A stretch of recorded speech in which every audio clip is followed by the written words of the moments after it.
Good morning. So, this is the story of Ruby Bridges by Robert Coles and illustrated by George Ford.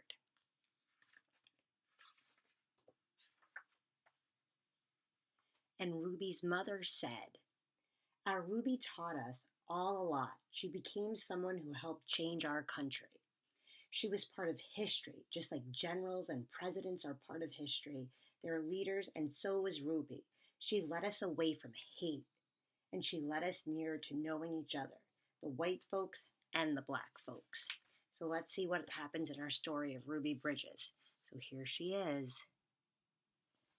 Ruby Bridges was born in a small cabin near Tylerton, Mississippi. They were very poor, very, very poor, Ruby said. "My daddy worked picking crops. He just barely got by. There were times when we didn't have much to eat. The people who owned the land were bringing in machines to pick the crops, so my daddy lost his job, and that's when we had to move. I remember us leaving. I was 4, I think." In 1957, a family moved to New Orleans. Ruby's father became a janitor. Her mother took care of the children during the day. After they were tucked in bed, Ruby's mother went to work scrubbing floors in a bank. Every Sunday, the family went to church. "We wanted our children to be near God's Spirit," Ruby's mother said. "We wanted them to start feeling close to Him from the very start." At that time, black children and white children went to separate schools in New Orleans. The black children were not able to receive the same education as white children. It wasn't fair, and it was against the nation's law.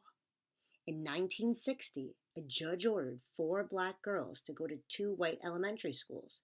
3 of the girls were sent to McDonough 19.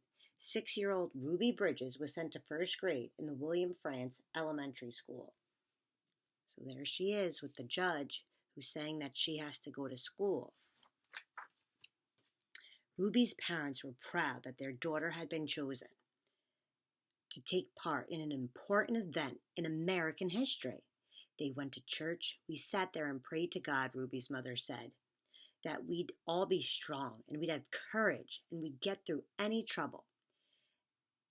And Ruby would be a good girl and she'd hold up her head high and be a credit to our own people and a credit to all the American people. We prayed long and we prayed hard."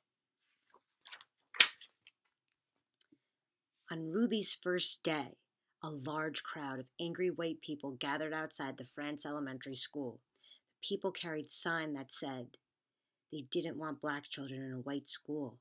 People called Ruby names.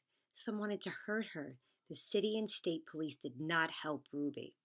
The President of the United States ordered federal marshals to walk with Ruby into the school building. The marshals carried guns. Every day, for weeks that turned into months, Ruby experienced that kind of school day. She walked to Frantz School, surrounded by marshals, wearing a clean dress and a bow in her hair, carrying her lunch pail, walking slowly for the first few blocks.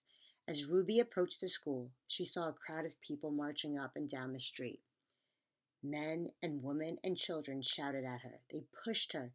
The marshals kept them from Ruby by threatening to arrest them. Ruby would hurry through the crowd and not say a word. She was very brave. The white people in the neighborhood would not send their children to school. When Ruby got inside the building, she was all alone except for her teacher, Mrs. Henry.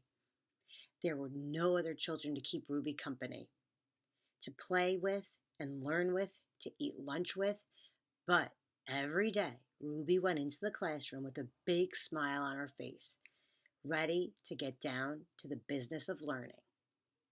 She was polite and she worked well at her desk. Mrs. Henry said she enjoyed her time there. She didn't seem nervous or anxious or irritable or scared. She seemed as normal and relaxed as any child I'd ever taught. So Ruby began learning how to read and write in an empty classroom, an empty building. And look, there she is with her teacher. Sometimes I look at her and wonder how she did it, said Mrs. Henry. How she went by those mobs and sat here all by herself, and yet seemed so relaxed and comfortable. Mrs. Henry would question Ruby in order to find out if the girl was really nervous and afraid, even though she seemed so calm and confident. But Ruby kept saying she was doing fine. The teacher decided to wait to see if Ruby would keep on being so relaxed and hopeful, or if she'd gradually begin to wear down, or even decide she no longer wanted to go to school. Then, one morning, something happened. Mrs. Henry stood by a window in her classroom as she usually did, watching Ruby walk toward the school. Suddenly, Ruby stopped, right in front of the mob howling and screaming people. She stood there, facing all those men and women. She seemed to be talking to them. I wonder what she was doing. Mrs. Henry saw Ruby's lips moving and wondered what Ruby could be saying. The crowd seemed ready to kill her. The marshals were frightened. They tried to persuade Ruby to move along.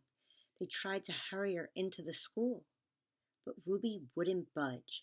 Then Ruby stopped talking and walked into the school. There she is.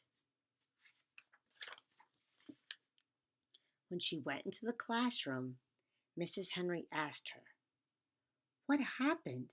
Mrs. Henry told Ruby that she'd been watching and that when she was surprised when Ruby stopped and talked with the people in the mob. Ruby became irritated. "I didn't stop and talk with them," she said. "Ruby, I saw you talking," Mrs. Henry said. "I saw your lips moving." "I wasn't talking," said Ruby. "I was praying. I was praying for them. Every morning, Ruby had stopped a few blocks away from school to say a prayer for the people who hated her. This morning she forgot until she was already in the middle of the angry mob. And there she is, being brave. When school was over for the day, Ruby hurried through the mob as usual. After she walked a few blocks and the crowd was behind her, Ruby said the prayer she repeated twice a day, before and after school.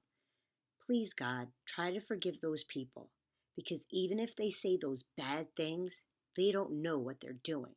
So you could forgive them, just like you did those folks a long time ago, when they said terrible things about you."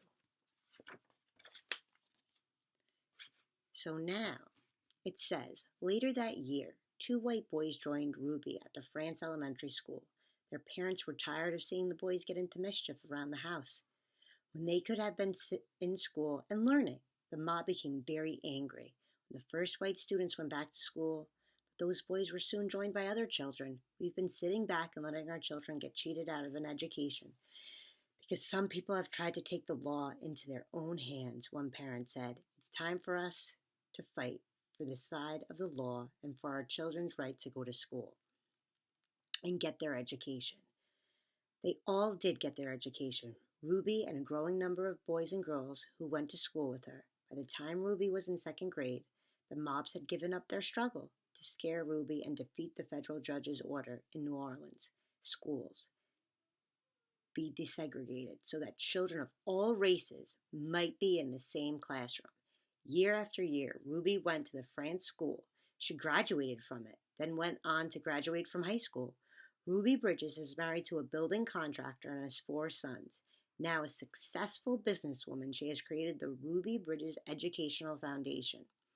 With its focus on education, community, and the future of our nation's children, the foundation is especially dedicated to revitalizing the William Frantz School, which is located in the heart of the Ninth Ward in New Orleans.